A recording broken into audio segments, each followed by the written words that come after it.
8:42 minutos, 7:42 en las Islas Canarias y comenzamos nuestra tertulia de lujo.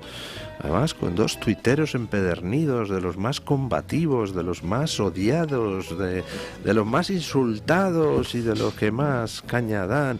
Don Mario Noya, ¿qué tal está usted? Muy buenos días. Don Marcos de Quinto, ¿qué tal está usted? Muy bien, muy odiado. Yo me lo paso pipa viendo cómo rabian algunos viendo los tweets de ambos contertulios. Bueno, ayer Pedro Sánchez se marcó un petro en toda regla. Dijo que el escudo social no se troceaba.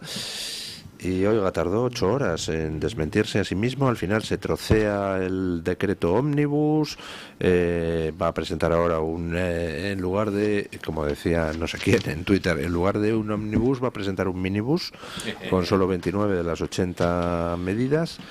Y además pues acepta tramitar la petición de moción de confianza que Junts había impuesto como condición para hablar lo que fuera.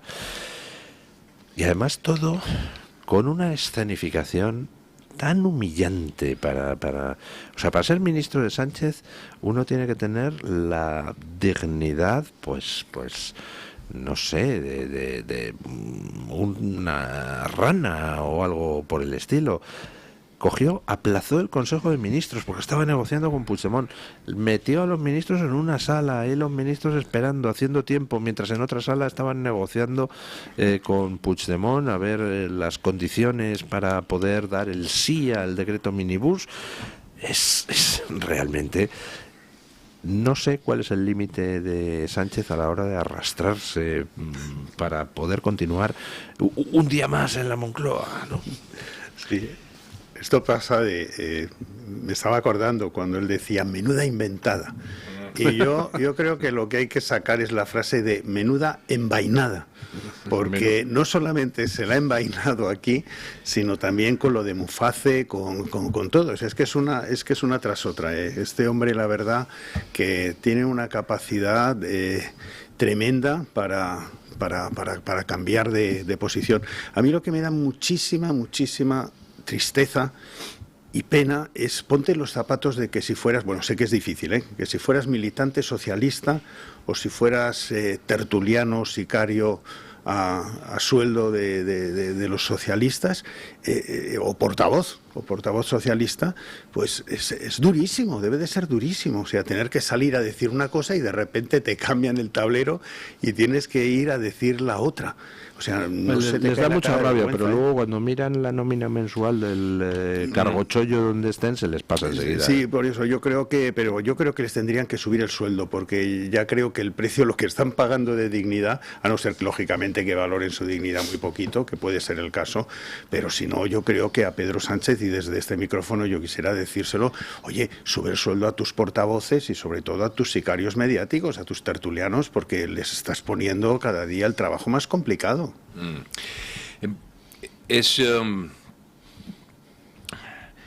Vamos a ver, aquí tenemos un problema también de valoraciones, ¿no? Si tú eres Marilón, la novia del batallón, conceptos como la honra, pues los tienes en muy poca estima. Y Pedro Sánchez, evidentemente, valora mucho más estar en el poder que pasar por un hombre honrado. Y si el reproche que se le puede hacer a un tipo al que le da igual la honra es que da vergüenza, vamos a perder. Claramente, porque él te está demostrando que a él... Pues, es más, no se aprecia bien la psique del individuo, porque él está por encima de la honradez. Por eso a él le da igual arrastrar. Lo que tú consideras arrastrarse, a él le da igual. Otra cosa son los que hacen los papelones, claro. O no te quiero ni contar los peores de todos, a veces dan ternura, Mario, porque son los que no cobran. Evidentemente, si ponemos el dedo en la llaga de la humillación que sufrió ayer Sánchez, no es para convencer a Sánchez ni que reflexione, es porque algunos de sus votantes, pocos o muchos, pues hombre, se sentirán humillados por cuenta de Sánchez, ¿no? ¿Sabe qué sucede, don Luis? Por otro lado, que cuando eres objeto de una humillación refleja o especular, etcétera, lo que haces además es alinearte mucho más con el actual estado de cosas, precisamente para que no tengas que salir a decir vaya papelón. Si el tuyo sigue arriba, el tiempo pasa y al final incluso puedes llegar a pedir a los demás que pidan perdón. No sé si habéis visto a los socialistas andaluces pidiendo al PP que pida perdón. Pero esos no y el son PP votantes. dice, bueno, venga, si queréis os hago a Susana Díaz, hija adoptiva de Triana. Por ahí vamos bien para pedir perdón. Entonces, ahí hay que tener cuidado porque nos creemos que les vamos a hacer daño por un lado en el que no se les va a hacer daño y que de hecho te sirve de freno. Lo hemos dicho alguna vez aquí, don Luis. Que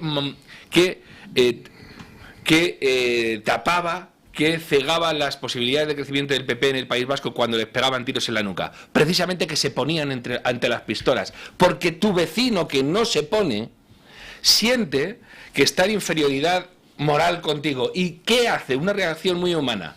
Es intentar desprestigiarte de alguna manera o que tú no subas. Porque no está en condiciones de decir, tú fuiste el valiente y yo fui el que me agaché.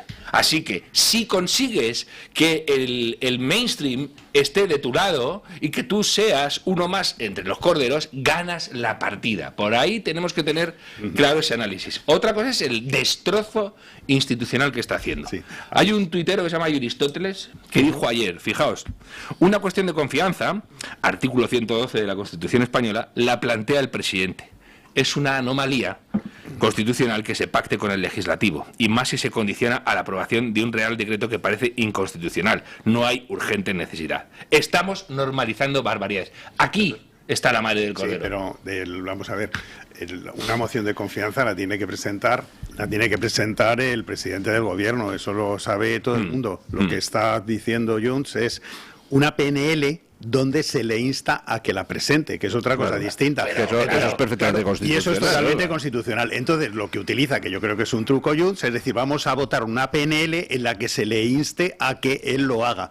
Esa PNL, de hecho, prácticamente lo que pasa es hacer realmente la moción de confianza en sí misma, porque claro, se está haciendo. Entonces se están convirtiendo una PNL, por decirlo así, es un truco, casi en una moción de confianza. Yo lo que veo de todo esto es la situación tan complicada en la que meten al PP, se mete el PP y se mete solito. Es decir, yo creo que Vox tiene una posición de decir, yo no voy a votar absolutamente nada que vote el PSOE, ¿eh? Entonces lo tiene claro, es una posición sencilla. Sin embargo, en estos momentos, en este nuevo decreto de estos 29 puntos, que ha pasado de 84 a 29, en este nuevo decreto hay una cosa muy interesante. Para contentar a Sumar, tuvieron que meter, porque creo que Junts no estaba por la labor, meter en este nuevo decreto el tema de la ocupación, el tema de defensa de alguna manera de los que ocupaban. Y para conseguir que tampoco se enfadara Puigdemont, hicieron una modificación dentro de ese punto en el cual se daba protección no solamente a los que ocupaban, sino también a los propietarios. De alguna manera, creo que más o menos lo que dicen es que el Estado va a hacer unos avales públicos para la protección de esto. Entonces, eso es precisamente lo que estaba proponiendo Feijóo, que es con el dinero de todos los españoles que nosotros paguemos al arrendador cuyo inquilino no le esté pagando. Entonces le hacemos entre todos los españoles un seguro. Entonces es una situación, yo creo, pagamos bastante... la ocupación. Exacto, pagamos la ocupación y de alguna manera, pues eso, hacemos como una especie de fondo de garantía de impagos y tal. Y dice, pero bueno, ahora ¿qué posición tiene el PP si lo que están colocando en ese artículo es lo que estaba proponiendo Feijóo? Entonces, a excepción de lo del Palacete, pues bueno, están en una situación que es muy difícil de explicar. Y yo creo que se meten en estos líos solitos. Mira, siento que voy a repartir mi jornal entre los tuiteros a los que cito, porque me están haciendo el trabajo. Un tal Fillmore Mellows, que es muy recomendable, es un título muy recomendable, escribió anoche: nos levantamos mañana con la posibilidad de ir a trabajar para pagarle el metro a un treintañero con los puntos suspensivos negros, el alquiler a un marroquí en paro con 3 hijos y el pienso del gato a Mari Carmen. Punto España, punto final. es venenoso este estado de cosas porque se está enfrentando a españoles, se hizo en un primer momento por motivos ideológicos, ¿no? Y ahora ya, como no les llega, con motivos generacionales y ahora ya también en cuestiones de quién trabaja y quién no, y quién puede meterle la mano en el bolsillo al de al lado. Y eso es veneno puro, sí. Veneno puro. ¿Qué pasa? Que como van a por los que no pueden parar porque son los más fichados. Alguien hablaba el otro día de que habría que hacer una huelga de autónomos y pymes. Y dices, está bien, pero resulta que a esos son a los que si se mueven, los que tienen la sartén por el mango, los destrozan. Si difieren un pago a Hacienda o lo que sea, los destrozan, los aniquilan, sí, frente a los que viven de ellos, ¿no? Sí, hablas de pymes y yo ya trato de no hablar de pymes, sino de microempresas, porque dentro de las pymes, mirada, es verdad. Dentro de las pymes hay medias empresas, hay medianas y hay microempresas. Diminutas. Y las microempresas suponen el 95%. Claro. El 95% del tejido empresarial en España. Una microempresa, digo, para los que nos estén escuchando, ¿qué es? Pues puede ser perfectamente una frutería donde está el matrimonio y tienen una empleada en esa frutería. Eso podría ser una microempresa.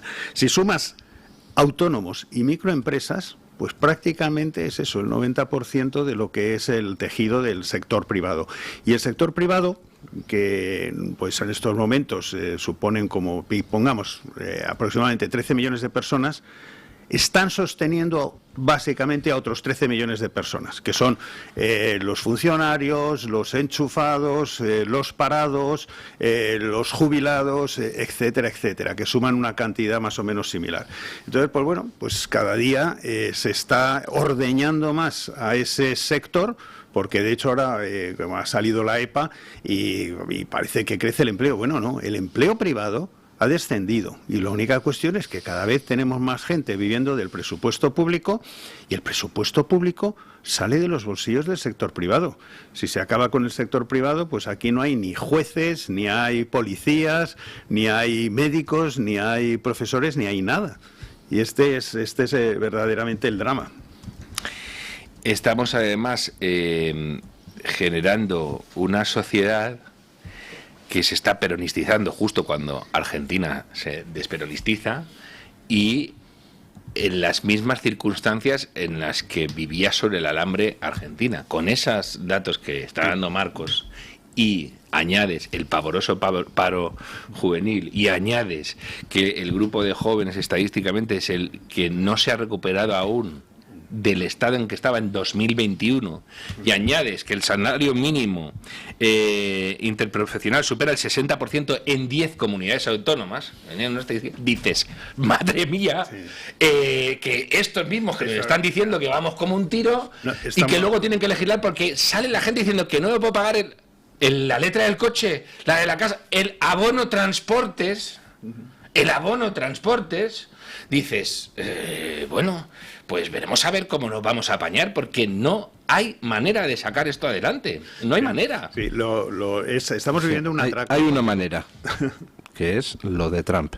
Llegar con la motosierra, con la fumigadora y cortarlo todo, absolutamente, todo el gasto improductivo. Todo, efectivamente. Y bueno, y lo de Milei también, es decir, que en algunas regiones de repente incluso el gasto que hay en estos momentos a gente dependiente, dice, oye, vamos a revisar quiénes están dados de baja, quiénes están cobrando por invalidez, y luego te enteras que creo que en una ciudad pues de unos 5.000 personas que estaban apuntadas, pues realmente solamente validaban unas 300.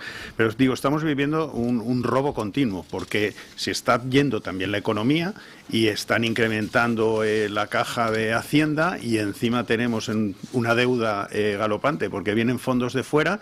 Dices, oye, se está esquilmando al sector privado, porque ¿dónde está yendo el dinero? Nuestro compañero Pablo Cambronero pues está ahí señalando todas estas dávidas que se están dando a otros países, a asociaciones rarísimas en Honduras o en Guatemala o en África, que llega uno a sospechar, oiga, ¿y por qué se da dinero a ese tipo de asociaciones? ¿No será que a lo mejor luego esas asociaciones a su vez parte de ese dinero lo mandan a algunas cuentas en otros sitios? Porque esto es extrañísimo. En fin, lo curioso que es lo que yo creo que ha cambiado aquí en España, es que tú antes, hace tiempo, pues oye, le pillabas a alguien con la mano en la caja, le pillabas a alguien robando o llevándose el dinero, y lo primero es que esa persona se avergonzaba y bueno, y huía, y salía corriendo o dimitía, ¿eh? En estos momentos tú le pillas a alguien infraganti y dices, sí, ¿qué pasa? Y se enfrentan contigo. Entonces los delincuentes políticos, antes, oye, pues se abochornaban y se marchaban, pero es que ahora se rebotan. Entonces son una delincuencia política muy complicada, muy complicada, porque dicen, sí, ¿y qué?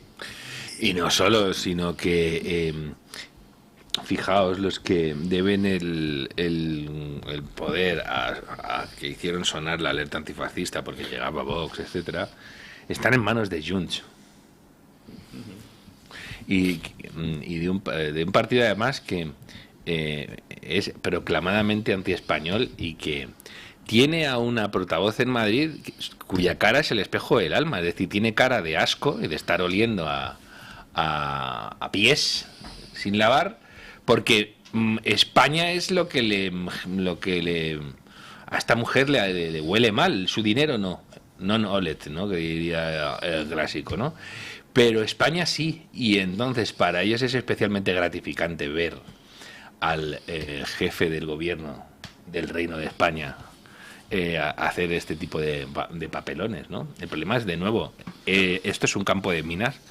Don Luis dice, no, esto es muy fácil, esto en cuanto se vayan lo rehacemos. No, porque han hecho muchos daños estructurales donde no basta con que se le dé una mano de pintura a la casa una vez salga el inquilino como... ¿Puede usted aportar alguna demostración de que esos daños son irreversibles? No, irreversibles no, pero son estructurales, he dicho. Sí. Y cuidado, vamos a ver, hay unos sistemas de mayorías, etcétera, que te van a hacer muy difícil revertir la situación. Muy difícil. Bien, muy difícil. Me quedo con eso. Pausa publicitaria y seguimos.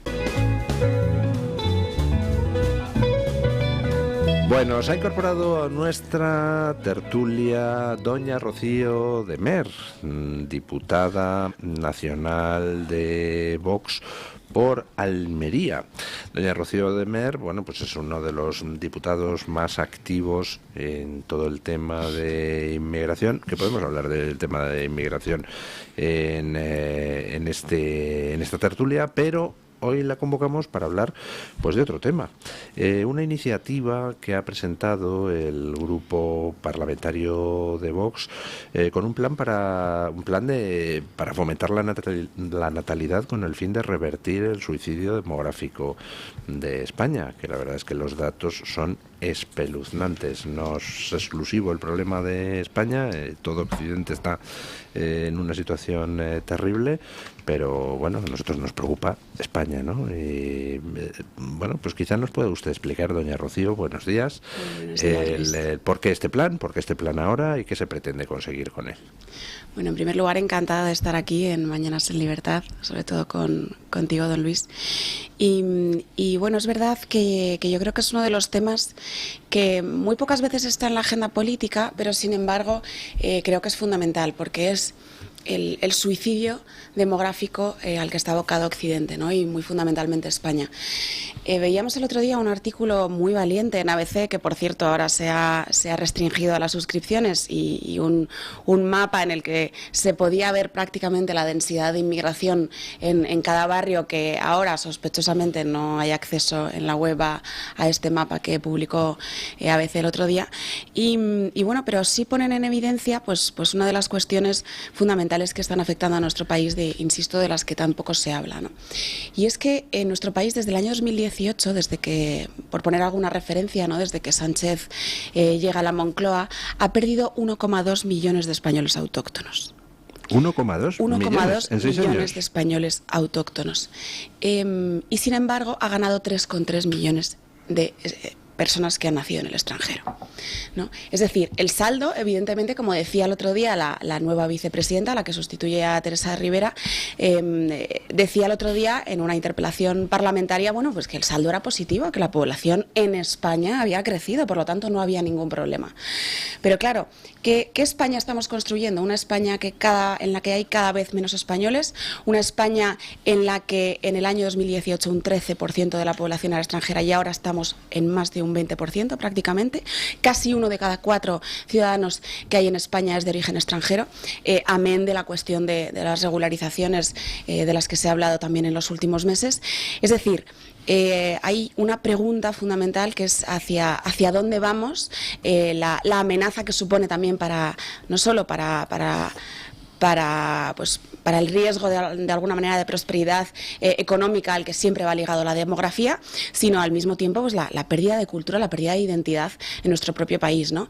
Yo además vengo de una tierra que es Almería, en la que se ve muy especialmente un tipo de inmigración muy agresiva y con una cultura muy contraria a la nuestra, que con costumbres pues que los españoles por lo general no comparten y que es muy difícil esa aculturación en nuestro país, ¿no? Y yo creo que es un debate que hay que tener, es un debate fundamental para la supervivencia de nuestra nación y para la convivencia de nuestra comunidad y bueno, pensamos que es fundamental y obviamente pues tiene varias patas, no solamente la decisión activa, no solo por parte del Gobierno de España, sino de terceras instituciones internacionales, de la apertura de fronteras de modo indiscriminado, sino también el hecho de pues no combatir la emergencia demográfica con políticas de natalidad, ¿no? Se ha decidido importar personas de lugares fundamentalmente, importar personas del tercer mundo.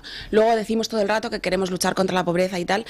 No sé cuál es el plan de luchar contra la pobreza, si los planes del señor Escrivá eran para el año 2050 traer aquí a 7 millones de personas sin recursos, ¿no? Probablemente la pobreza aumente en 7 millones de personas, ¿no? Y esto evidentemente pues también tendrá un impacto económico muy fuerte y desde luego es la vía contraria a luchar contra la pobreza, ¿no? Pero no solo eso, sino que, insisto, creo que las medidas tenían que ir a luchar contra pues la falta de natalidad que hay en nuestro país. Y al final, esas son preguntas muy esenciales, ¿no? Como ¿quién se puede permitir tener un hijo hoy en día? Claro. ¿No? Hablamos de cuestiones como la precariedad. Hemos conocido hace poco, además, la última encuesta del EPA. Hemos visto cómo aumenta la precariedad. El debate público ahora mismo también está muy centrado en el tema de la vivienda. Millones de jóvenes españoles no tienen ni van a tener acceso a una vivienda. ¿Quién puede tener hijos así? ¿No? Hay muchos estudios demográficos, como por ejemplo los de Alejandro Macarrón, que son excelentes, donde se muestra que no es verdad que toda la caída de natalidad se deba a problemas económicos, es decir, países con un nivel de vida enorme, sin embargo tienen también una caída de natalidad brutal, es decir, hay un problema de valores ahí, ¿no? Pero efectivamente, además de ese problema de valores, pues están los problemas económicos. Hay gente que querría tener hijos y sin embargo no puede, porque ¿cómo tienes hijos si vives en un piso patera compartido con no sé quién? ¿Cómo tienes hijos cuando te están diciendo que tienes un empleo fijo discontinuo, pero en realidad lo que estás es trabajando 7 horas a la semana y además pluriempleado? ¿Cómo puedes tener en estos momentos hijos si para abortar tienes ayudas, pero realmente para tener al hijo pues tienes muchas menos o ninguna? Es que es un follón, efectivamente. Obviamente, y lo has indicado muy acertadamente, don Luis, hay varios factores que afectan en el suicidio demográfico de nuestro país y del conjunto de Occidente, ¿no? Y obviamente hay una cuestión de fondo, que es el vacío cultural, identitario, al que nos enfrentamos desde hace unos años, ¿no? El Estado y las organizaciones internacionales hace mucho que no quieren comunidades fuertes, que quieren pérdida de vínculos, porque quieren individuos solos frente al Estado, ¿no? Que son muchísimo más manejables. Y por eso, efectivamente, pues políticas tan suicidas como la apertura de fronteras de modo indiscriminado, ¿no? Evidentemente hay una crisis absoluta y una crisis identitaria, si se me permite, o espiritual en Occidente desde hace muchísimos años, pero al mismo tiempo también hay dificultades muy serias económicas y de prosperidad, de falta de prosperidad, que hacen que muchísimas familias tampoco se construyan y tampoco tomen decisiones de crecer, ¿no? Así que yo creo que es un conjunto de factores. Obviamente obviamente la solución es muy complicada. Nosotros miramos mucho las políticas del Ministerio de Familia de Víctor Orbán, y Víctor Orbán, si la tasa de reemplazo, la tasa de fecundidad de reemplazo es de 2,1 y en España estamos en 1,1, algunos como Alejandro Macarrón dicen que de las nacionales probablemente sea de 0,9, ¿no? Pues ni siquiera Hungría ha llegado a ese 2,1, ¿no? Aunque lo ha intentado. Me parece que está en un 1,9 si no me equivoco. Entonces, obviamente es muy difícil, pero hay un conjunto de factores y hay un conjunto de cosas que se pueden empezar a hacer, ¿no? Por ejemplo, ¿qué proponen ustedes? Bueno, nosotros obviamente proponemos pues abordar cuestiones como la vivienda, pero de manera seria, con todos los factores que hay adyacentes. Decíamos al principio, en España hay 1,2 millones de españoles menos desde el año 2018 y 3,3 millones de extranjeros más. ¿Dónde viven? ¿No? Hay que abordar la cuestión de la vivienda también desde esos 3 millones de personas más que han venido a nuestro país. No, claro, sin techo. Los datos indican que en determinados barrios, que son los más tensionados, claro que se venden viviendas y las están comprando marroquíes. Efectivamente. Entonces hay que abordar pues todas las facetas y todas las aristas que tienen que tocan directamente a cuestiones como la natalidad, como es el tema de la vivienda, muy centralmente. Nadie va a tener una familia si no tiene un techo, como es obvio. Luego, la precariedad laboral y el infierno fiscal que vivimos en nuestro país. O sea, tiene que haber estímulos fiscales para que las familias puedan crecer, ¿no? Nosotros observamos mucho las medidas de IRPF del señor Orbán, que además pensamos que han tenido un impacto muy positivo, pero luego también todas las medidas que hay en torno a la prestación por crianza, por ejemplo, que pensamos que también es un tema fundamental. Hay que dar incentivos también incluso de carácter positivo para que las mujeres puedan tener hijos. Y luego hay que abordar también cuestiones laborales fundamentales para las mujeres, como la baja por maternidad. O sea, ¿en qué sentido hay que abordarlo? Lo decimos muchísimas veces, pero yo creo que aquí en esta mesa todos habremos vivido una situación, y es que la baja de maternidad, si sumamos la de lactancia, son 5 meses. Son 5 meses. Todas las mujeres que conozco que a los 5 meses tienen que reincorporarse a su trabajo y llevar a su hijo con 5 meses a una guardería, es traumático. Porque ¿cómo puede ser que el pediatra te recomiende 1 año de lactancia materna y la baja sea de 5 meses? Y luego dicen que legislan para las mujeres, ¿no? Entonces hay que abordar bajas de maternidad y lactancia decentes, y tienen que ser, no pueden ser abordadas por quienes crean empleo en este país, que son los empresarios.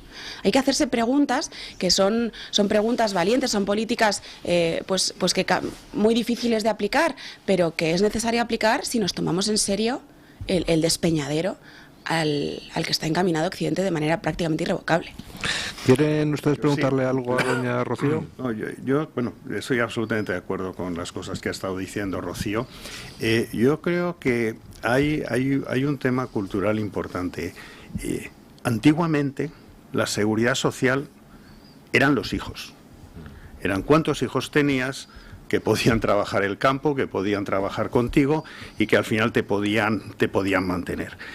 Yo creo que, y soy mucho más radical, yo creo que en función de los hijos que tienes, tú deberías de estar eximido de pagar impuestos.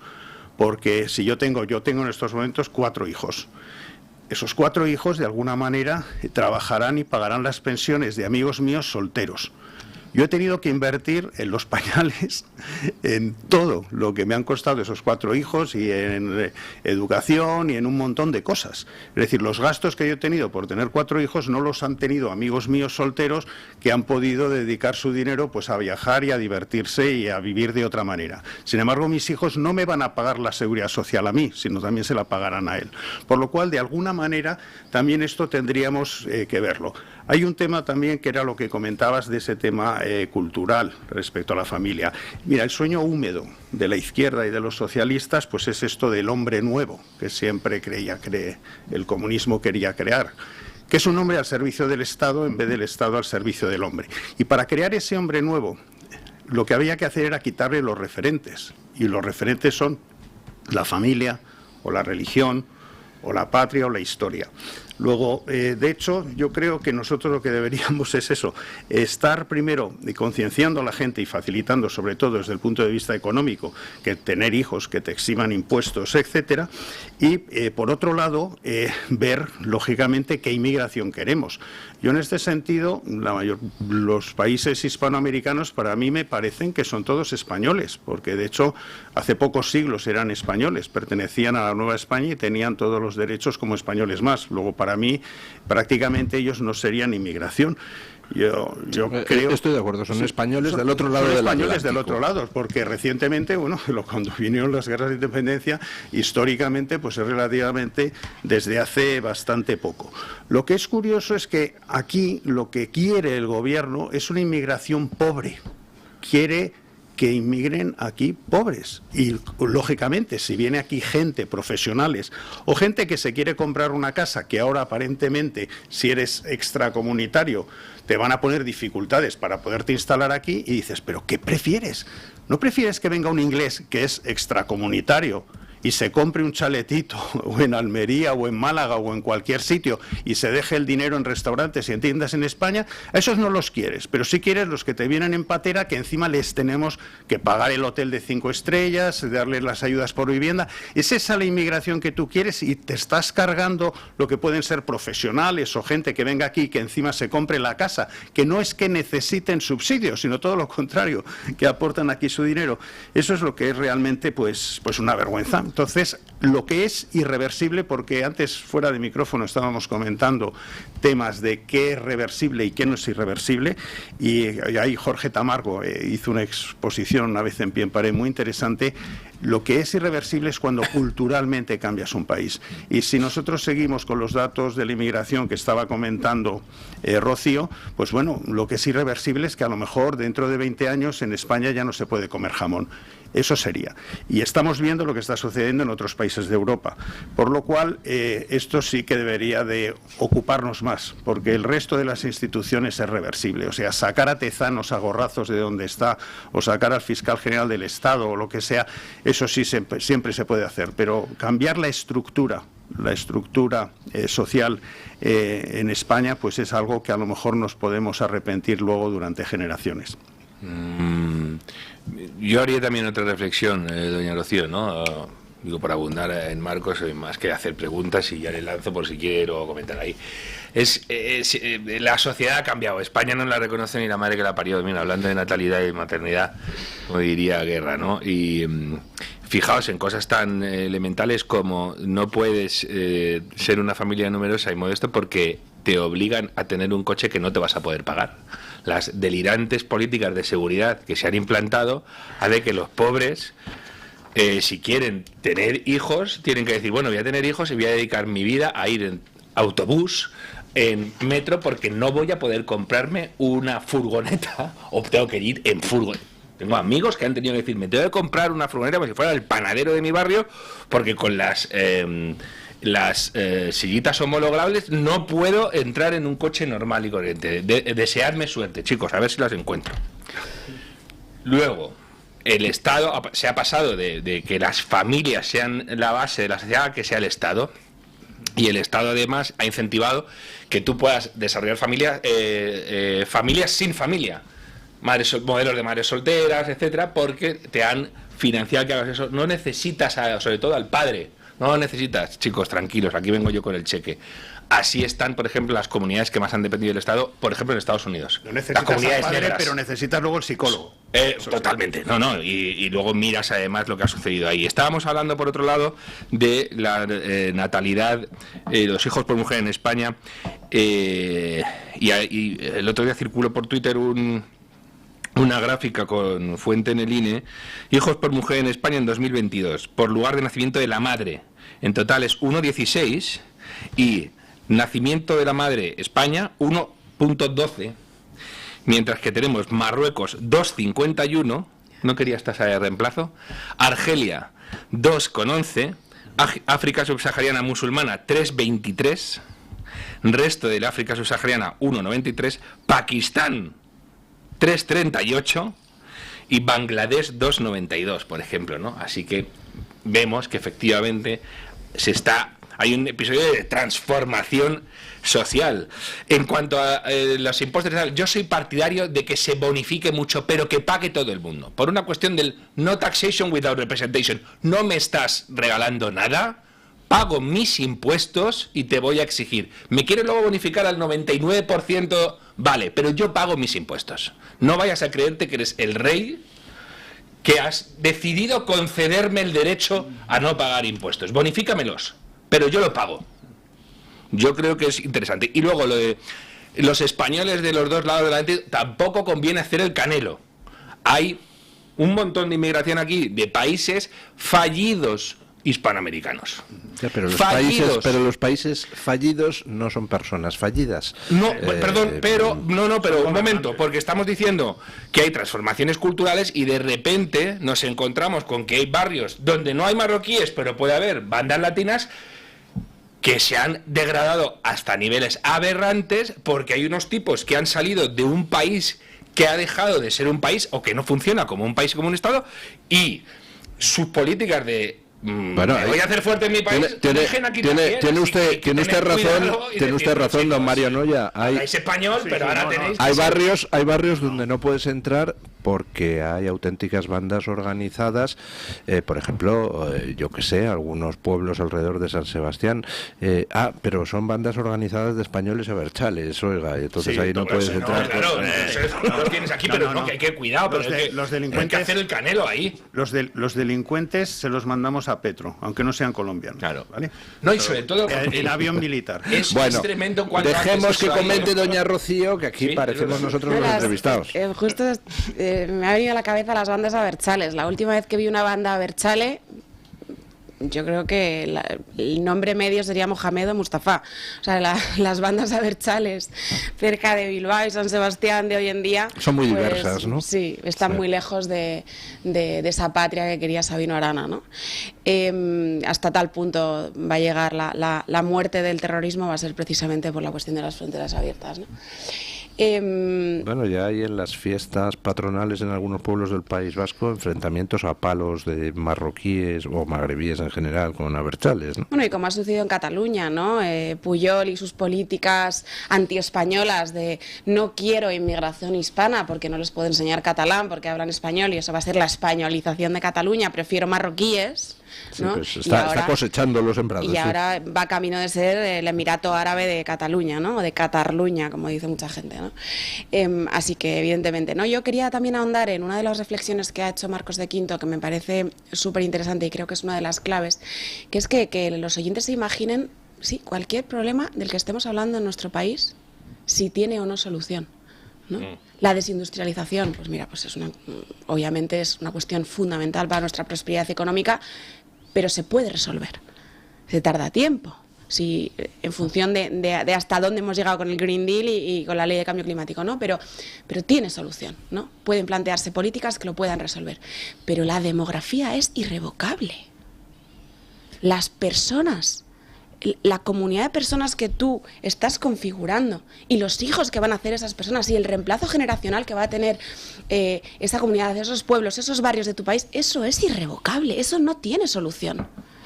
O hay una solución preventiva o la solución de supervivencia es una solución traumática. ¿Me permite que le contradiga? Desde luego. La demografía, como demuestra nuestra historia, no es, es irrevocable, pero no necesariamente es problemática a futuro, en el sentido siguiente: nosotros somos el producto de una mezcla perfectamente caótica de romanos, de fenicios, de cartagineses, de judíos, de árabes, de bereberes, de castellanos, de godos llegados del norte, y al final somos una amalgama. Y nada nos impide amalgamarnos con quien queramos. Yo creo que el problema, más que genético, es cultural, ¿no? Es decir, lo terrible es que se están imponiendo, pues como usted decía, usos culturales, por ejemplo, que reducen a la mujer, la dignidad de la mujer. Y además se está haciendo con la complicidad de toda la progresía. Pero vámonos a la historia de España, ¿no? ¿no? En la que evidentemente ha habido durante muchísimos siglos muchísimas variaciones, incluso de tinte demográfico, ¿no? Pero sí es verdad que a mí, con todo mi cariño, don Luis, pero el concepto de somos una amalgama tiene el peligro de no somos nada, ¿no? Y sin embargo, hay invasiones, como podemos ver la islámica, que ha sido rechazada en la historia de nuestro país por incompatible. El único en el mundo. Y también ha forjado nuestra identidad el hecho de rechazar lo incompatible. Somos el único país del mundo que se quitó el islamismo de encima, porque todo lo demás donde ha estado el Islam no ha tenido reversión. Y nosotros, por la Reconquista, somos el único país que lo ha conseguido. Pero hay un tema muy interesante. Jorge Tamargo, en una conferencia, comentaba sobre la africanización de Cuba. Mira, Cuba era española. Estaban los Siboney, prácticamente desaparecidos, y es una población española, hasta hace prácticamente poco. Y Jorge Tamargo comentaba, es decir, tú puedes destruir la economía de un país, la puedes rehacer de nuevo. Tú puedes destruir las instituciones, las puedes rehacer de nuevo.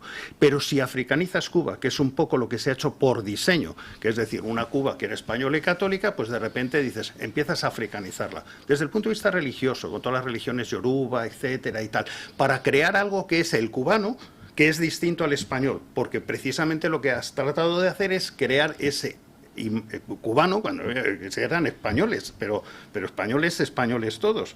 Podrías decir, oye, es que es distinto en Perú, es que es distinto en tal, no.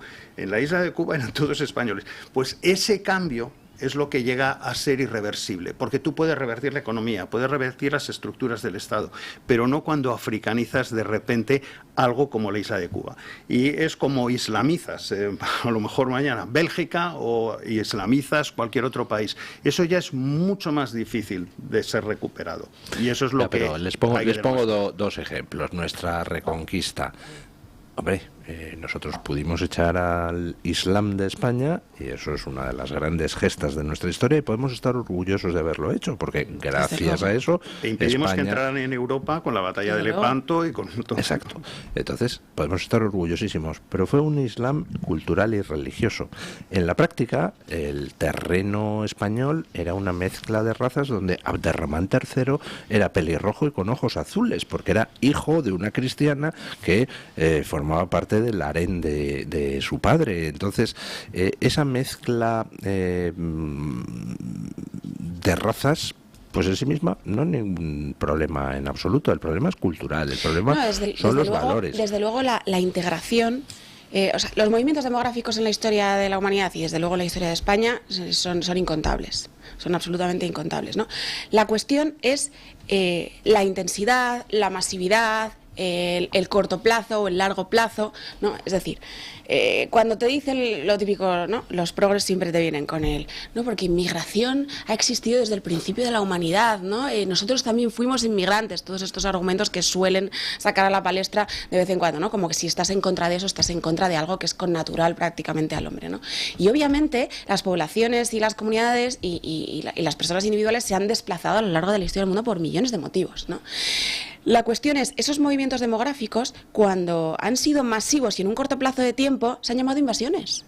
Y cuando esas invasiones han sustituido de manera significativa la cultura autóctona, eran una sustitución cultural, ¿no? Entonces, una cosa es una configuración demográfica pues por parte de muchísimas injerencias y durante siglos y siglos, pues como ha sido la historia de España, hasta que Castilla y Aragón se unieron en uno y acabaron la Reconquista, que quizás es uno de los momentos históricos que más puede forjar pues parte de nuestra identidad, pero creo que hay que diferenciar muy bien cuando algo supone un peligro para la cultura autóctona, y creo que este es uno de esos momentos históricos en que existe ese peligro para nuestra propia identidad. Fundamentalmente porque creo que todos sospechamos que lo que hay es un intento deliberado de importar población de fuera con el fin de subvertir los valores occidentales. Bueno, y yo iría más allá, no solo subvertir los valores occidentales, y creo que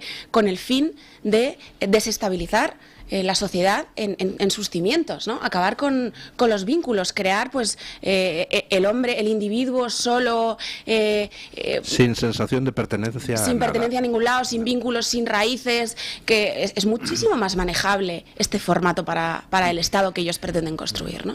Hay que tener en cuenta, por ejemplo... Un momento, no sé lo que habrá que tener en cuenta, pero será después de la pausa.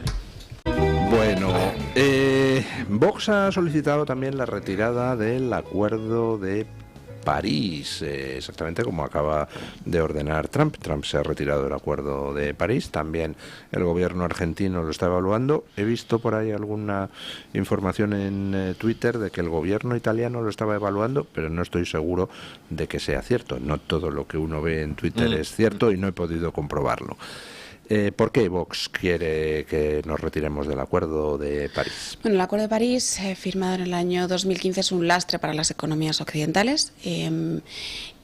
Bueno, pues porque es uno de los, primero de los grandes inspiradores y componentes de los elementos de la Agenda 2030, de las grandes imposiciones por parte de organizaciones internacionales que tienen un eco muy importante en la industria y en la economía de los países, ¿no?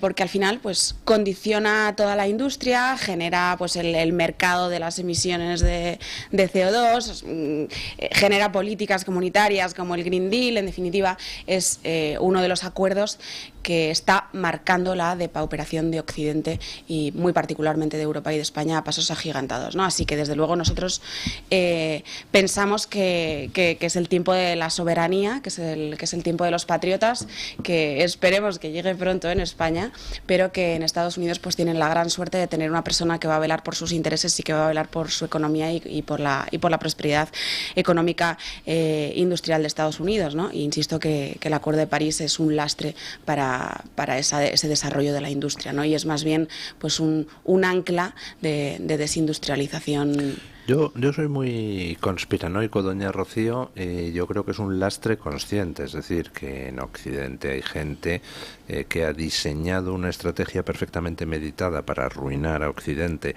por ejemplo, con la excusa climática, y que esa gente, pues los hay de tres tipos. Uno, los que simplemente pues buscan pasta. Dos, los que trabajan por motivo ideológico, porque en realidad les gustaría que Occidente no fuera Occidente, sino una dictadura estilo chino o ruso. Y luego, tres, pues algunos tontos útiles de los que siempre llevan como compañeros de viaje, los que están comprometidos ideológicamente, o los golfos que cobran pasta por arruinar a Occidente. ¿Cree usted que esa ruina de Occidente es deliberada, como creo yo, o simplemente es estupidez? No, estoy absolutamente con usted, don Luis, como en casi el 90% de las cuestiones.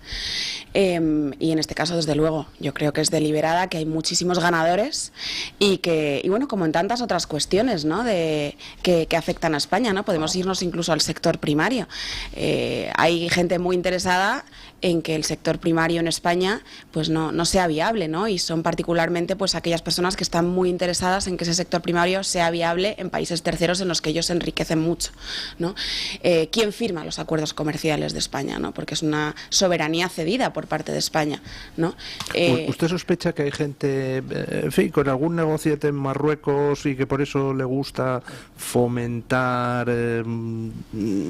que los marroquíes puedan vender aquí sus productos que no pueden producir nuestros productores porque no les dejan? Hombre, desde luego. Hay gente, hombre, los acuerdos comerciales, desde el momento en el que España no es libre de decidirlos, cuando alguien cede una soberanía la decide otro, y ese otro puede decidirlo en función del interés de tu nación o puede decidirlo en función de su propio interés. Y yo creo que el ámbito de la Unión Europea es casi un ejemplo matemático de cómo hay muchos lobbies y burócratas en los despachos de Bruselas que deciden cosas ¿Qué pasó con el Morocco Gate? Los eurodiputados socialistas que estaban a sueldo de Marruecos y de Qatar, aquello ya quedó como en el olvido, ¿no? Bueno, como todas las tramas de corrupción socialista, ¿no? Parecen ceteris paribus, ¿no? Es una cosa a la que incluso hay inmunidad, la gente es inmune, ¿no? Está vacunada 7 veces contra las tramas de corrupción socialistas, ¿no? Que no son son nacionales solamente, sino obviamente internacionales. ¿Has visto las lanchas rápidas subiendo por el Guadalquivir? Por policía del siglo XXI han colocado ahora un vídeo ahí en Twitter y dices, bueno, es que ya la impunidad total. Pero el gobierno de Sánchez va a poner fin a eso y de hecho está estudiando con Marruecos hacer un túnel bajo el estrecho para que no tengan que venir en lancha, sino que puedan venir en camión. Para que lo tengan mucho más cómodo. A lo mejor les meten el Falcon y ya está. Bueno, y ayer vimos la reunión, ¿no?, de alto nivel de la cúpula de la policía con el jefe de los servicios de información marroquíes. Servicios secretos. Hay cuestiones que están muy vinculadas aquí, ¿no? Hay modelos de sociedad que son muy despóticos, ¿no? Para tener amarrada la sociedad. Y luego es curioso porque a los partidos o movimientos que se considera populistas, los partidos considerados populistas son los que están combatiendo ese tipo de cuestiones, que sería todo lo contrario, porque el populismo ha ido siempre de la mano, no en Estados Unidos, de la mano de una hiperextensión del Estado, y aquí es lo contrario. Los populistas son los que le dicen al Estado: sal de ahí y deja que se realice la sociedad. Cuando dicen ¿es suicidio o no? Es coherente, quiere decir. La gente que te habla del decrecimiento, de que vivimos muy bien y que estamos haciendo daño al planeta y tal, el decrecimiento a ellos no les va a afectar, va a afectar a los de abajo, y los de abajo van a necesitar del de arriba para poder vivir, y encima les sirve para pactar con los tipos que van a beneficiarse de eso, que son, por ejemplo, cada vez más claramente, y además te lo dicen en la cara: China, o me voy a apartar de Estados Unidos y me voy a acercar a China, que es que Trump da miedo. Y Marruecos. Aclaremos a los oyentes, es que lo ha dicho explícitamente. Estados Unidos. El problema, y el grave problema, es que en estos momentos hasta se hablaba del rumor de si la base de Rota va a ser trasladada a las costas de Marruecos. Y de si Marruecos en estos momentos, o sea, siempre ha habido cierta rivalidad, ha habido momentos en que lógicamente nosotros éramos el preferido de Estados Unidos, pero en estos momentos, cuando estamos de alguna manera existiendo una competencia respecto a quién es el aliado preferencial con Estados Unidos, nosotros no solamente no corremos en esa competición, sino todo lo contrario, nos metemos gol en propia puerta. Ahí está González Pons diciendo las majaderías que ha comentado y todo este tipo de cosas. O sea, estamos compitiendo contra Marruecos metiéndonos goles en propia puerta. Esto es alucinante, y no es solamente el Partido Socialista, es también el Partido Popular. Directamente favoreciendo a Marruecos. O sea, no, ni siquiera compitiendo. Yo creo que ni siquiera hay un esfuerzo por competir, ¿no? Y el puerto de Algeciras es uno de los ejemplos clarísimos. ¿No? Como un lugar tan estratégico no solo para España, para Europa, para Occidente en general, como es el puerto de Algeciras, y como una de las mayores empresas que operaban en el puerto de Algeciras se ha desplazado se ha desplazado precisamente a la costa del frente. Pero además, ¿sabéis qué implica este tipo de cuestiones? Que me corrija cualquier especialista si me equivoco. Un carguero que descargue en Tánger no va a pasar los mecanismos de inspección que pasa el mismo carguero enfrente, pero le vale. Entonces dice: voy a descargar aquí la mercancía y la llevo a Europa. Es que lo delirante es eso, que lo que hacen es saltarse un control. Saltarse un control, porque si tú dijeras, bueno, les va a dar igual, van a descargar aquí porque no les voy a dejar meter esa mercancía, pues dirías, bueno, pues ya está. No, te están diciendo que para entrar con menos vigilancia en tu territorio, encima van a empobrecer tu territorio. Es todo como muy loco, igual que en Andalucía ves a agricultores que dicen: me están haciendo quitar olivos. Pero ese es el eslogan. Financias poner olivos en Marruecos, es de loco. Ese es el eslogan de la Comunidad Europea y de España, es Europe Last. No, lo contrario de America First y Spain Last. Eso, exactamente, esa es la estrategia. Pero ves además que es una estrategia que funciona. Es decir, de nuevo, que no, el que lo ha hecho no es imbécil, el que lo ha hecho no es que no se haya dado cuenta, el que lo ha hecho lo hace a conciencia y obtiene beneficios inmediatos. Y luego, si tú de nuevo consideras que a tu país le va a ir bien, a ti te va a ir mejor si tu país está uncido a un yugo y tú eres el que maneja el arado, pues Es que es todo ventajas para Claro, ellos. si usted lo ha dicho antes, con todo este tema de ponernos en manos energéticamente de Putin, alimentariamente de China, etcétera, etcétera, ¿quién va a sufrir las consecuencias? La gente de abajo. Los de arriba les da igual tener el capital aquí, que tenerlo en Pekín, que tenerlo en Moscú, que tenerlo en Washington. Sí, Esos efectivamente. No solo eso, sino incluso en detalles que luego te dicen, oye, no hagáis demagogia. ¿Cómo demagogia? Vamos a ver, tipo, estás diciendo a un señor, oiga, usted no puede viajar, que se enfada Greta, en avión. Usted, que es pobre, se va en tren como hacía su abuelo y de gracias de que le... Pero yo no. Y te lo hacen en la cara. O sea, cuando ves a Pedro Sánchez ir de Plaza de Castilla, un día de estos va a hacer, de Plaza de Castilla a Cibeles, va a coger un Falcon. Es una muestra clara de que... vueltas al mundo, yo creo, Sí, ¿no? de que de verdad lo que quieren es que haya una división social entre ellos y los demás. Lo que decía don Luis queda muy bien reflejado cuando se perdió Cuba. El ministro de la guerra estaba en Miami. El ministro de la guerra español estaba en Miami cuando estábamos en guerra con Estados Unidos y se perdió Cuba. Y dices, bueno, pues lógicamente les da igual. Esta gente tiene solucionadas sus cosas y vete a saber de en qué grupo de los tres grupos que decías, si lo hacen por interés económico, lo hacen porque son idiotas. Yo el buenismo lo cambiaría para llamarle gilipollismo. Ay, perdón, que es horario infantil.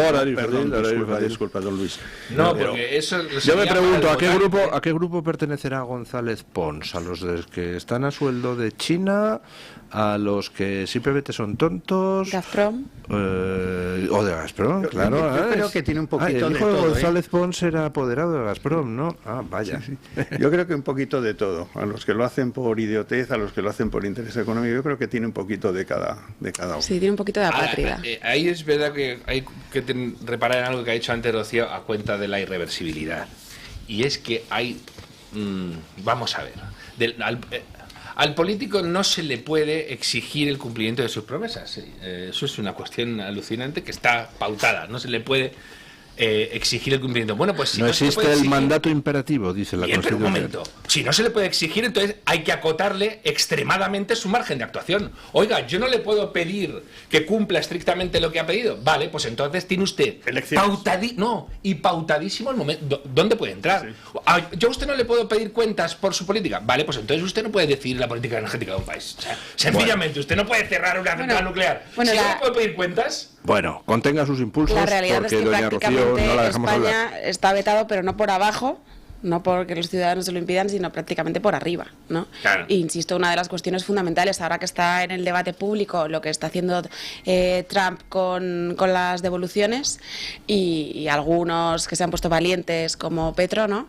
Y hemos visto cómo efectivamente pues luego las contramedidas, lo que siempre se han denominado contramedidas de carácter internacional, que son las medidas de presión, de diplomacia internacional para cumplir determinados objetivos, pues claro que funcionan, ¿no? Nosotros además propusimos medidas hace 5 años, si no me equivoco, una proposición de ley en el Congreso que bueno, yo tuve el honor de trabajar en ella, de contramedidas en las que pues lo que proponíamos eran cuestiones como precisamente si no se aceptaban las devoluciones y se paraba la sangría de pateras y cayucos por parte de los estados como Argelia, Marruecos o Mauritania, pues que se tenían que aplicar una serie de contramedidas como la suspensión de visados, las políticas arancelarias, el fin de los favores comerciales, etcétera. ¿Cuál es el problema?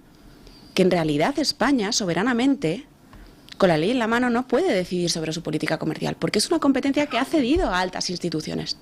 Entonces, ni siquiera España eventualmente sería libre de decidir sobre aspectos comerciales tan elementales como qué aranceles ponemos o no con Marruecos. Pero podría influir en esas autoridades, porque España es un país supuestamente de peso, para que se hiciera a nivel europeo. El problema es que no lo podemos hacer a nivel local y luego encima la influencia a nivel europeo es prácticamente cero.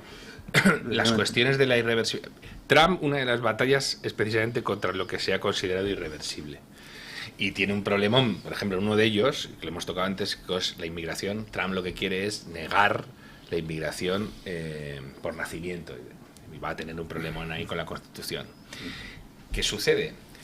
Hay que atender a los contextos históricos y a la configuración y desarrollo la conformación de los países para ver por qué se dijo eso. Pero la Constitución no lo Hay impide, casos, porque de claro. hecho los indios que nacían ahí en Estados Unidos en Luego los 1800 hubo pero no la original. No, pero por ejemplo, ahora los diplomáticos extranjeros nacidos en territorio norteamericano no son ciudadanos norteamericanos. Creo que por ahí va a intentar atacar Trump. Pero os pongo otro caso para que veáis que encima hay otros países que tienen pensamiento estratégico y hay que tener cuidado. Hay un fenómeno en Estados Unidos que es mujeres chinas en el 6º mes, en el 7º mes de embarazo, que las llevan a parir a Estados Unidos. Bueno, pero eso pasa en España con Pero Marruecos. China... ¿Pasa en China. España con Marruecos? Claro, Ceuta y Melilla son los paritorios de las mujeres marroquíes desde hace muchísimos años. Entonces ahí tienes que tener cuidado con... Oye, ¿cuál es el país con el que voy a tener en algún momento un problema? Quien no tiene Te dices, que se me ha llenado el país... El país más Claro, y la alucinante cuestión con es- el tema de inmigración es el Vaticano. Tampoco ahí hay pare mucha gente, pero luego además es que hay Para mucha gente. además es que ahí no entra. Claro. No, bueno, me quiero decir que además es que ahí no entra ningún inmigrante ilegal. Claro. Sí que tienen un sistema bastante cristiano, digo, para... Sí, que sí es verdad que la diferencia ahí con Estados Unidos es cuál es tu política de nacionalidad, ¿no? Y ahí, obviamente, en el momento en el que nace en suelo norteamericano, pues la política de además nacionalidad es prácticamente automática. Pero es verdad que en España no es No, esa y es misma política. en Estados Unidos es automática y además cuando el niño es mayor de edad puede solicitar green card para los padres, tiene una serie de derechos relacionados con educación, etcétera. Pero imagínate China con las políticas que ha desarrollado en todo el mundo, es decir, ¿qué tengo? ¿1.500 millones de chinos? Vale, pues venga, vamos a ver si jugamos un poquito a mover el tablero. En África ha habido movimientos muy fuertes con China porque de repente dicen, bueno, y si mando ahí no solo capataces, sino trabajadores chinos, este país que además se está despoblando, y en Estados Unidos, si les meto una comunidad china, y de repente dices, ¡qué delirios! Hasta que ves, y dices, ¿cómo que delirios? Chicos, ¿veis lo que hacen o no lo que hacen? Y lo que ha dicho Rocío con Marruecos... Permítame que querría saber la opinión de doña Rocío sobre un anuncio que traía ayer el BOE. Anuncio de licitación de la Dirección General de Política Interior. Objeto, suministro y distribución de sobres electorales y manuales de miembros de mesa y otros impresos electorales. ¿Hay elecciones o no hay elecciones, doña Rocío? Porque esto es la primera vez que veo que se licitan este tipo de sobres electorales y manuales de miembros de mesa, toda la papelería electoral, sin que haya elecciones a la vista. Bueno, pues yo... es verdad que soy muy mala agorera, la verdad, no suelo acertar. Yo en lo personal, ¿no? Pero luego, obviamente, esta pregunta creo que hay que hacerse a los dos grandes partidos, que son los que... bueno, los que negocian este tipo de cosas normalmente, ¿no? O sea que siento... Ya, pero ¿qué le dice a usted el corazón? ¿Hay elecciones o Uy, no hay es que mi elecciones? corazón me engaña en ese sentido, te lo prometo. Sí, yo creo... No, ojalá haya ¿Usted elecciones. ve a los diputados del PSOE y del PP en el Congreso nerviosos, tranquilos, relajados, histéricos? ¿Cómo les ve usted allí? ¿Cómo les veo? No ¿Ha sé, yo notado les usted veo... cambios en su comportamiento en las últimas fechas? Bueno, pues la verdad es que no, yo de verdad, honestamente, ¿no? Es una cosa que está desde hace muchos meses en boca de muchos, ¿no? Pero yo creo que al final lo deciden muy poquitos. Entonces, por mucho que esté en boca de muchos o haya mucho nerviosismo, ¿no? Yo probablemente los 100 diputados del Partido Popular no saben lo que va a pasar y probablemente los otros 100 del Partido Socialista, muy poquitos sabrán lo que va a pasar. Y parece que estoy huyendo de la pregunta, pero es que es verdad que soy muy mal adivinando en ese sentido. Ojalá haya elecciones generales. Yo puedo manifestar un deseo porque creo que toda ocasión para poder derrocar pues quien está destrozando mi país. Me ha recordado usted la frase esa del obispo Prat, que era el obispo de Poitiers en tiempo de Napoleón, que tiene unas memorias y tal, y decía, la gente de a pie suele pensar que los que estamos así en puestos altos nos enteramos de todo. Dice, yo, en mi experiencia, creo que somos los que menos nos enteramos de lo que pasa. ¿Le habéis visto la cara a Bolaños? ¿Le habéis visto la cara a Bolaños cuando tiene que hacer los papelones que hace el ministro Cuerpo el otro día? Que menudo cuerpo se le debió de quedar cuando le hicieron hacer el ridículo de esa manera tan escandalosa. No lo sabe nadie. El sentido común sí es verdad que nos dice, hombre, la situación que tiene el gobierno, no sé hasta cuánto tiempo va a ser sostenible, ¿no? O sea, el desborde de la corrupción por todos lados, pues el sentido común nos dice, no puede resistir tanto, pero la cosa es que la realidad le quita razón a ese sentido común, porque cada día pasan más cosas y más insospechadas y más increíbles, ¿no? Que casi no pudiéramos habernos imaginado a estas alturas de la legislatura que iban a suceder y sin vistas de cambiar, ¿no? En el PSOE han dicho reparto de sobres, ya como los gallos, o sea, como los pavos, reparto de sobres, que no, electorales, vale. Animales, que estáis siempre a lo que estáis. Es difícil, pero cuando decís el sentido común dice, el sentido común lo que te dice de es que si mira las encuestas y si mira lo que se le puede venir encima en ámbitos no políticos, lo que tendría que hacer es alargar la legislatura, no acortarla. Hay un escenario que ojalá no se produzca, que es hacer una cantabrada. En Cantabria, cuando hubo las elecciones autonómicas, la mayoría absoluta la daban 18 escaños. Creo que el PP sacó 15 y Vox sacó 4, sumaban 19, podrían haber cogido la mayoría absoluta en Cantabria. Sin embargo, ¿qué sucedió? Que el PP dice, bueno, se apoyó en Revilla, Revilla dijo, no pido nada, te voy a dar gratuitamente mi apoyo para que el PP pueda gobernar en Cantabria. Y entonces así ha sido, sin necesidad de que Vox estuviera. ¿No pidió nada Revilla? Muchos sospechamos que el acuerdo era no me levantes las alfombras, no me cambies esto, no me cambies lo otro. Entonces, un escenario no deseable, por supuesto, y espero que el PP no lo haga, es que hubiera elecciones y que hubiera aquí una cantabrada. Es decir, que en un determinado momento el PSOE dijera, con tal de que no gobierne el PP con la ultraderecha, somos capaces de darle nuestro apoyo a cambio de nada. Claro. Y que entonces Feijóo decida gobernar en solitario con un apoyo del PSOE que se habrá descalabrado y vete tú a saber cuáles serían los acuerdos de abajo, que es, oye, no me cambies la Agenda 2030, me sigues legalizando 500.000 de ilegales, etc. No van a cambiar algo eso espero que no se produzca, pero digo que sería... Acordaos que él decía, yo no quiero gobernar con Vox, y lo dijo a Pedro Sánchez en el debate. Pero esto es importante, que para que el PP en un determinado momento diga por delante, es decir, esto es lo que yo voy a hacer, o sea, como Trump, oye, esto, voy a cambiar esta gente de estas instituciones, voy a hacer estas cosas y voy a quitarme todo esto. Pero si no lo dice, yo siempre estoy asustado de que pueda haber una cantabrada si hubiera elecciones generales, y espero que no.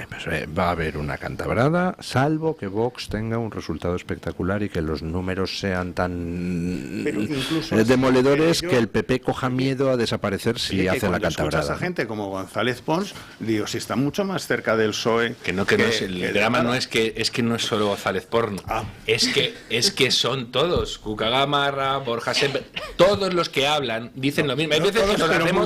Bueno, no a ver, dice ni uno solo. aquí todos los que hablan consumen tiempo y quien necesita tiempo es doña Carmen Carbonell, que viene a traer la opinión de los oyentes. Exacto, no es por mí, es por los oyentes que tienen que contestar a esa encuesta que hemos lanzado esta mañana. La pregunta era si alguna vez se habían abstenido voluntariamente en unas elecciones o si habían votado en blanco. Don Luis, dábamos 3 opciones, la primera sí, la segunda no y la tercera no estoy seguro, porque puede ser que haya pasado mucho tiempo y se haya uno olvidado. Hay gente que se olvida de que votó en las elecciones anteriores y no lo hace aposta. Hombre, yo en las anteriores no, que es como muy reciente, pero igual me pregunta usted por las europeas de no sé, no me acuerdo, ¿no? ¿Qué puede pasar? Y eso que yo soy extremadamente joven y parece que voté ayer, que cumplí los 18 años. Yo tengo un truco, como siempre voto lo correcto, me acuerdo perfectamente de lo que voté. Eso está muy bien, don Luis, eso está muy bien. El caso es que entre la opción ganadora en Twitter, con un 62% es la de que no, que realmente la gente ha votado y ha votado en conciencia y por tanto no se han abstenido. O sea, que no se han abstenido nunca 2 de cada 3 de los oyentes. O lo que es lo mismo, 6 de cada 10 considera que siempre ha votado y que no se ha abstenido nunca. ni ha votado en blanco voluntariamente en unas elecciones. Hay un 36% que dice que sí y hay un 2% que no está seguro, que puede ser que le haya pasado como a mí, que se haya olvidado un poco el tema, pero eso sí, hace mucho tiempo. En Twitter hay algunos planteamientos interesantes, como por ejemplo este de Álvaro Metro, que dice: una vez voté a Foro Asturias, no sé si eso cuenta como abstención. Bueno, Álvaro, cuenta. Lo importante es reconocerlo, ¿no? Ese es el primer paso.